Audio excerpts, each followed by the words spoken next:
Hello students, मेरा नाम है doctor Vikas Goyal and welcome back to my YouTube channel that is math commenters. हमारा chapter चल रहा है कॉम्प्लेक्स एनालिसिस और कॉम्प्लेक्स एनालिसिस पे अब तक हम 15 वीडियो लेक्चर अपलोड कर चुके हैं, जिसमें से लास्ट 3 वीडियो लेक्चर में हमने एग्जिस्टेंस ऑफ लिमिट चेक करनी सीखी, उसके बाद continuity at any point check करना सीखा, उसके बाद डिफरेंशिएबिलिटी एट एनी पॉइंट और डिफरेंशिएबिलिटी एवरीवेयर, ये 2 चीजें सीखी। एक बात का ध्यान रखिएगा, डिफरेंशिएबिलिटी एट एनी पॉइंट आपको मैंने फॉर्मूला दिया है और डिफरेंशिएबिलिटी एवरीवेयर चेक करने के लिए मैंने आपको एक थ्योरम दी है, दैट इज थ्योरम 2, वो ध्यान रखिएगा। ठीक है, और आज का टॉपिक है हमारा एनालिटिसिटी चेक करना किसी भी फंक्शन की एट एनी पॉइंट और एवरीवेयर। तो ये क्वेश्चन आते हैं कई बार, तो ध्यान रखिएगा।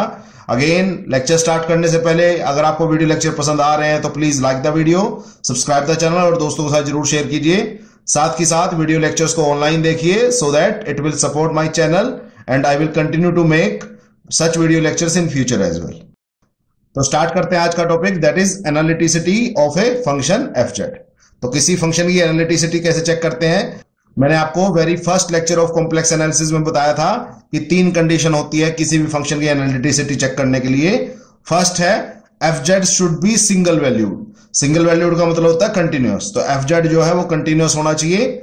Second, f Z should have unique derivative, मतलब वो डिफरेंशिएबल होना चाहिए with respect to z at each point of its domain.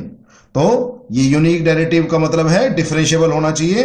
और third, F Z should satisfy Cauchy Riemann equations. तो 3 कंडीशन अगर आपने चेक कर ली, फर्स्ट कंटिन्यूटी, सेकंड डिफरेंशिएबिलिटी और थर्ड सीआर इक्वेशंस, तो आप कह सकते हैं कि मेरा फंक्शन एनालिटिक रहेगा on every point in its domain. तो आज हम 2 पर्टिकुलर न्यूमेरिकल इस पे कर रहे हैं, तो होपफुली आपको एनालिटिसिटी का भी कंसेप्ट अब क्लियर हो जाएगा। अगेन, इसको स्टार्ट करने से पहले आपको कंटिन्यूटी डिफरेंशिएबिलिटी का कंसेप्ट बिल्कुल अच्छी तरह क्लियर होना चाहिए। ध्यान रखिएगा, कोची-रीमान इक्वेशन मैक्सिमम बच्चों को क्लियर होती हैं। तो कंटिन्यूटी कैसे चेक करते हैं और डिफरेंशिएबिलिटी, और कंटिन्यूटी भी आसान है, डिफरेंशिएबिलिटी पे थोड़ा ध्यान से देख लीजिएगा। लास्ट लेक्चर 15th लेक्चर बिल्कुल अच्छी तरह ध्यान से देख के आइएगा, तभी आपको ये लेक्चर समझ में आएगा। ठीक है, ओके। अब स्टार्ट करते हैं एक numerical problem, that is question number 30।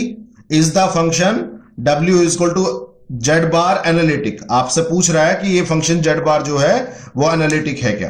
तो ये पर्टिकुलर क्वेश्चन एचपीटीयू हिमाचल 2017 में आ चुका है, अन्ना यूनिवर्सिटी मद्रास में ईयर 2014 में और जेएनटीयू हैदराबाद में ईयर 2003 में। तो सॉल्यूशन स्टार्ट करते हैं अकॉर्डिंग टू द क्वेश्चन। तो आपको फंक्शन कितना गिवन है, जेड बार। आपको पता है फंक्शन जेड बार को आप w लिख लो या एफ जेड लिख लो, एक ही बात है। तो w is equal to F Z is equal to Z bar, और जेड बार की आपको वैल्यू पता होती है x माइनस आइटा वाई। अब मुझे क्या चेक करनी है, एनालिटिसिटी। आपको पता है एनालिटिसिटी में सबसे पहले कंटिन्यूटी चेक करते हैं, उसके बाद डिफरेंशिएबिलिटी चेक करते हैं और लास्टली सीआर इक्वेशंस चेक करते हैं। क्लियर हो गया। तो सबसे पहले हम यहां भी कंटिन्यूटी चेक करेंगे, फिर डिफरेंशिएबिलिटी चेक करेंगे और फिर सीआर इक्वेशन चेक करेंगे। आपको कोई पर्टिकुलर पॉइंट नहीं दे रखा जहां चेक करना है, तो इसका मतलब आपको एवरीवेयर चेक करना है कि ये फंक्शन एनालिटिक रहेगा कि नहीं करेगा।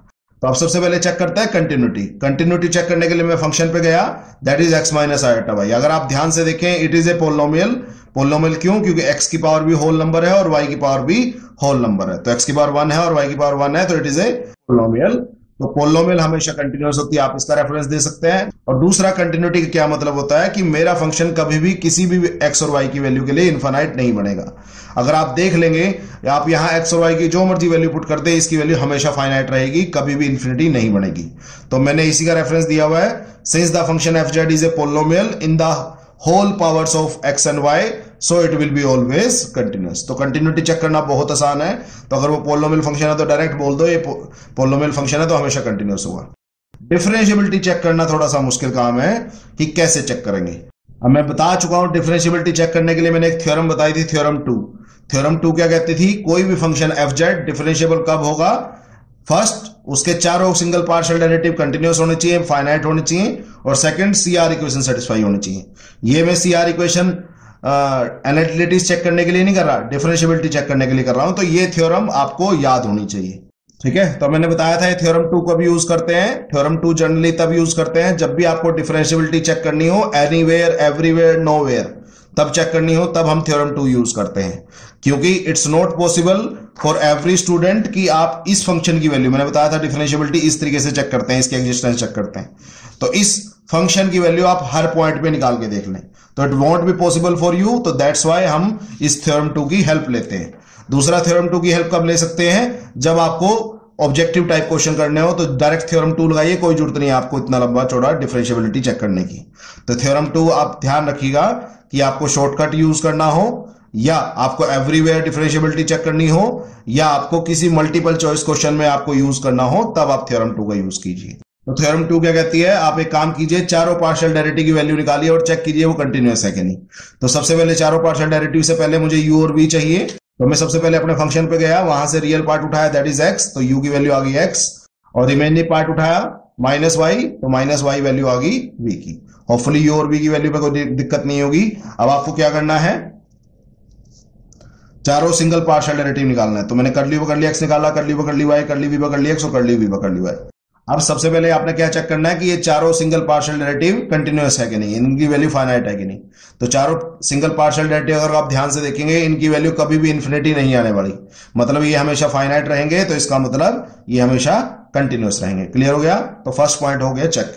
अब सेकेंड पॉइंट चेक करते हैं।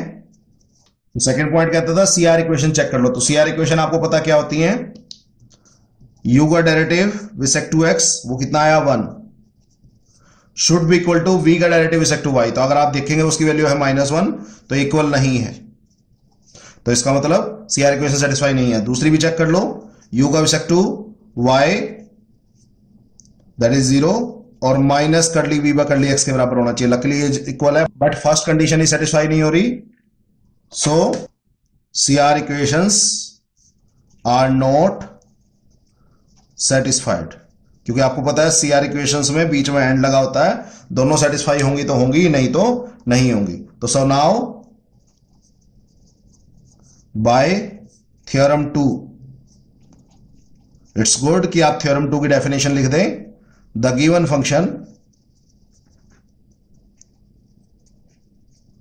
That is fz is equal to z bar is not differentiable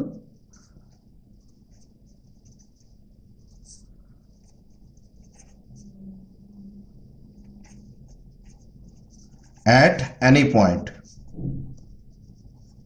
तो मेरा फंक्शन जो है वो डिफरेंशिएबल नहीं है, बट वो कंटिन्यूअस हर जगह पे था, बट डिफरेंशिएबल हर जगह नहीं है।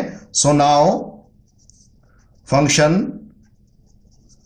fz is equal to z bar is continuous everywhere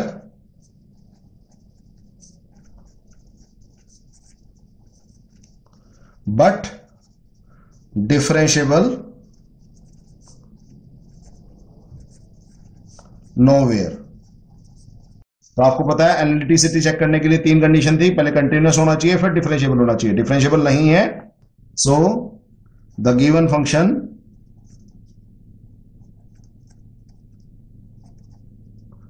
w is equal to z bar is not analytic at any point. आप इसको नॉट एनालिटिक एनीवेयर बोल सकते थे, या आप बोल सकते एनालिटिक नोवेयर, एक ही बात है, ठीक है, बात वही पड़ती है। तो ये आ गया मेरा आंसर। तो आपने ऐसे चेक करनी है एनालिटिसिटी। तो ध्यान रखिएगा, कंटिन्यूटी चेक करना बहुत आसान है, बट डिफरेंशिएबिलिटी के लिए जनरली अगर हर पॉइंट पे डिफरेंशिएबिलिटी चेक करनी हो तो हम थ्योरम 2 की हेल्प लेते हैं। तो so that it's always good कि थ्योरम 2 की आप डेफिनेशन लिख दे जब भी आप किसी क्वेश्चन में उसको यूज करें, सो दैट अगर कोई किसी को पता भी ना हो थ्योरम 2 के बारे में, तो उसके बारे में पता लग जाए कि आपने किस थ्योरम की हेल्प ली है। ठीक है, अब एक न्यूमेरिकल प्रॉब्लम और करते हैं, उसके बाद आपके एनालिटिसिटी का कंसेप्ट खत्म हो जाएगा। ठीक है, question number 31, show that mod z square is not analytic at any point. तो ये पर्टिकुलर क्वेश्चन एनआईटी पटना में ये 2015 में आ चुका है। सॉल्यूशन स्टार्ट करते हैं अकॉर्डिंग टू द क्वेश्चन। सबसे पहले आपको पता है fz क्या है, mod z का स्क्वायर, उसको सिंप्लीफाई करेंगे, वो आएगा x square plus y square. तो आपको पता है अगेन एनालिटिसिटी चेक करने के लिए पहले कंटिन्यूटी चेक करते हैं। तो कंटिन्यूटी चेक करने के लिए सबसे आसान तरीका है कि चेक कर लो मेरा जो गिवन फंक्शन है वो पॉलिनोमियल फंक्शन है क्या। तो अगर x और y की होल पावर रहेगी और वो कभी भी इनफाइनाइट नहीं होगा, तो इसका मतलब वो फंक्शन हमेशा कंटिन्यूअस रहेगा। तो since the function fz is a polynomial in the whole powers of x and y, so it will be always continuous. अगर आपको किसी पॉइंट पे चेक करना बोल रखा हो तो आपको continuity at any point check करनी आती है। तो पॉइंट पे चेक करने बोले तो चेक करके दिखा दो, बट अगर हर जगह पे चेक करके बोले तो इट्स नॉट पॉसिबल कि आप हर पॉइंट पे इसकी कंटिन्यूटी चेक करके दिखाएंगे। ठीक है। अब नेक्स्ट है डिफरेंशियबिलिटी चेक करना। अगर आप ध्यान से देखिए क्वेश्चन को, क्वेश्चन में एनालिटिसिटी चेक करनी है एट एनी पॉइंट, मतलब हर पॉइंट पे। तो मैंने बताया था जब भी आपको डिफरेंशियबिलिटी चेक करनी होती है किसी पर्टिकुलर पॉइंट पे, तो आप हमेशा इस फंक्शन की वैल्यू लेके चलते हैं और उसको along Y axis, along X axis और along Y equal to mx वगैरह डिफरेंट पाथ से ट्रेस करके देखते हैं। बट जब भी आपको डिफरेंशियबिलिटी चेक करनी पड़ेगी एट एवरी पॉइंट, तो इट्स ऑलवेज गुड कि आप थ्योरम 2 की हेल्प लें। तो इसलिए अच्छी बात होती है आप थ्योरम 2 की हेल्प लेंगे अगर हर पॉइंट पे चेक करना है। तो ध्यान रखिएगा इस बात का, अगर पॉइंट पे चेक करना है तो मैंने बता रखा पॉइंट पे चेक करना भी, और अगर आपको एवरीवेयर या नोवेयर चेक करना है तो आप थ्योरम 2 की हेल्प लें। तो थ्योरम 2 क्या कहती है, इट्स ऑलवेज गुड कि आप थ्योरम 2 की डेफिनेशन वहां लिख दें। तो मैंने इस क्वेश्चन में लिख दी, पिछले क्वेश्चन में भी आप चाहें तो लिख सकते थे। तो now as we know that a function F Z is said to be differentiable. कब होता है डिफरेंशिएबल, जब चारों सिंगल पार्शियल डेरिवेटिव कंटिन्यूअस होंगे और सेकंड सीआर इक्वेशन सेटिस्फाई होंगी। तो मैंने इस थ्योरम की हेल्प लेने के लिए मुझे सबसे पहले तो चारों सिंगल पार्शियल डेरिवेटिव निकालने हैं। तो अगर आप ध्यान से देखें, इसका रियल पार्ट है X square plus Y square, तो यू की वैल्यू होगी X square plus Y square. इसका इमेजिनरी पार्ट है 0, तो वी की वैल्यू होगी 0। अब मैंने क्या किया, चारों सिंगल पार्शियल डेरिवेटिव निकाल ली, कर्ली पकड़ ली एक्स, कर्ली पकड़ ली वाई, कर्ली वी पकड़ ली एक्स, कर्ली वी पकड़ ली वाई। इनकी वैल्यू आई 2x 2y 0 और 0। तो अगर आप ध्यान से देखिए इन सब की वैल्यू हमेशा फाइनाइट रहेगी किसी भी पॉइंट ऑफ एक्स और वाई के लिए, ये कभी इन्फिनिटी नहीं बनने वाला। Since all 4 single partial derivatives, that is curly पकड़ ली एक्स, कर्ली पकड़ ली वाई, कर्ली वी पकड़ ली एक्स एंड कर्ली वी पकड़ ली वाई आर फाइनाइट। फाइनाइट का मतलब है उनकी वैल्यू कभी इन्फिनिटी नहीं बनेगी, सो कंटिन्यूअस। तो फर्स्ट प्रॉपर्टी तो होगी सेटिस्फाई थ्योरम 2 की। उसके बाद सेकंड प्रॉपर्टी क्या कहती है, सीआर इक्वेशन। तो सीआर इक्वेशन चेक कर लो। तो बार बार बता रहा हूं, ये सीआर इक्वेशन हम एनालिटिसिटी चेक करने के लिए नहीं कर रहे, हम डिफरेंशियबिलिटी चेक करने के लिए कर रहे हैं। एक थ्योरम है जिसमें हम इसकी हेल्प लेंगे। तो आपको पता कर्ली वी पकड़ ली एक्स की वैल्यू किसके बराबर होनी चाहिए, कर्ली वी पकड़ ली वाई के। तो 2x है तो बराबर नहीं है कर्ली वी पकड़ ली वाई के, ठीक है। सिमिलरली कर्ली पकड़ ली वाई जो है वो है 2y और वो बराबर नहीं है माइनस कर्ली वी पकड़ ली एक्स की। So CR equations are not satisfied. तो सीआर इक्वेशन सेटिस्फाई नहीं हो रही है। एक इंपॉर्टेंट बात मैं बता देता हूं, अगर आप ध्यान से देखें, अगर मैं ओरिजिन ले लूं पॉइंट तो एक्स और वाई हो जाएंगे 0, तो इनकी वैल्यू हो जाएगी 0 0, तब सीआर इक्वेशन सेटिस्फाई हो जाएंगे। तो अगर मैं बात करूं ओरिजिन पे तो ये सीआर इक्वेशन सेटिस्फाई कर रही है। तो अगर मैं बात करूं हर पॉइंट पे ओरिजिन के अलावा, तब ये सीआर इक्वेशन सेटिस्फाई नहीं कर रही। तो अगर आप चाहें तो लिख सकते हैं इस बात को, एक्सेप्ट एट ओरिजिन। ओरिजिन का मतलब है Z0, ठीक है। तो आप यहां भी लिख सकते हैं चाहे लिखना चाहे। So CR equation are not satisfied except at origin.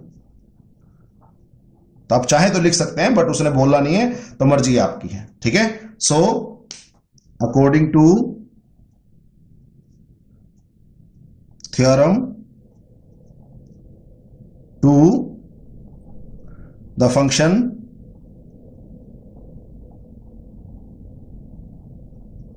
F Z is equal to X square plus Y square is not differentiable, क्योंकि सीआर इक्वेशन सेटिस्फाई नहीं हुई at any point. It's always good अगर आप point का नाम mention कर दें, accept at origin. तो उसने हर पॉइंट पे बात की थी, आप सिर्फ एक पॉइंट पे हाँ कर रहे हैं, बाकी सब पे ना कर रहे हैं, इसलिए उसने ना ही कर दी टोटल, ठीक है। तो क्लियर हो गया। तो होपफुली यहां तक कोई डाउट नहीं होगा। तो डिफरेंशियबिलिटी चेक होगी, डिफरेंशियबिलिटी मना होगी। So the given function F Z is equal to mod Z square is continuous everywhere but not differentiable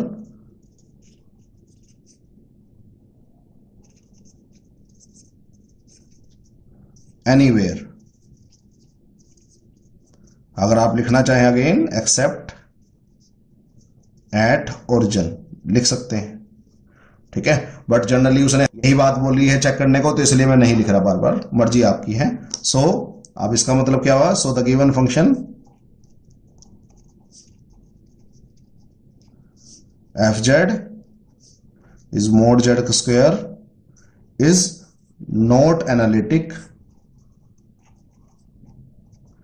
eight any point. तो यही प्रूव करने को बोला था उसने, हेंस प्रूव्ड। बट अगर आप ध्यान से देखेंगे ओरिजिन पे डिफरेंशिएबल भी हो जाएगा और सीआर इक्वेशन भी लेटर ऑन सेटिस्फाई हो जाएगी। तो अगर आप लिखना चाहें तो एक्सेप्ट एट ओरिजिन लिख सकते हैं, मर्जी आपकी है, उस पे एनालिटिक है, बाकी पॉइंट्स पे एनालिटिक नहीं है। क्लियर हो गया? तो होपफुली कोई डाउट नहीं होगा। मेन बात क्या थी, डिफरेंशिएबिलिटी पे मैक्सिमम बच्चों को दिक्कत आती है। तो डिफरेंशिएबिलिटी आप हमेशा थ्योरम 2 की हेल्प से कीजिए अगर आपने सब पॉइंट्स पे चेक करनी हो। तो अगर आपको एक पॉइंट पे चेक करनी हो तो मैंने एक पॉइंट पे चेक करनी डिफरेंशिएबिलिटी आपको बता दी, और सब पॉइंट्स पे चेक करनी हो तो सब पॉइंट्स पे भी चेक करनी आपको समझा दी। सब पॉइंट्स के लिए थ्योरम यूज करेंगे और एक पॉइंट के लिए डेफिनेशन यूज करेंगे जो मैंने बता दी। क्लियर हो गया? तो ये था। और आपको पता है जो एफ जेड है वो आपको दे रखा मोड जेड स्क्वायर, आपको जेड इंटू जेड बार करेंगे वो भी यही होता है। तो आपको ये बात भी पता होनी चाहिए। तो क्वेश्चन में आपको जेड इंटू जेड बार आता तब भी सेम ही क्वेश्चन बनता। ठीक है, आज के लेक्चर के लास्ट में जो आपके फर्स्ट ऑर्डर डेरिवेटिव होते हैं, पार्शियल डेरिवेटिव्स, उनके फॉर्मूलाज लिखवा रहा हूं। ठीक है, बाय डेफिनेशन। तो जो आगे दो न्यूमेरिकल प्रॉब्लम हम करेंगे उसमें डेफिनेशन से आपको पार्शियल डेरिवेटिव निकालने पड़ेंगे। सिंगल जैसे अब तक पार्शियल डेरिवेटिव निकाल रहे थे वैसे नहीं निकालने पड़ेंगे। तो मैं कर्ली बकर्ली एक्स की वैल्यू आपको बताऊंगा, कर्ली बकर्ली वाई की, curly V by curly X की, और curly V by curly Y की। इन चारों की वैल्यू मैं आपको बताऊंगा। तो फॉर्मूला होता है बेटे U X plus H comma Y minus U X Y upon H, limit H approaches to 0। इसी तरह विसेक्ट टू वाई में के आता है U X comma Y plus K minus U X Y upon के।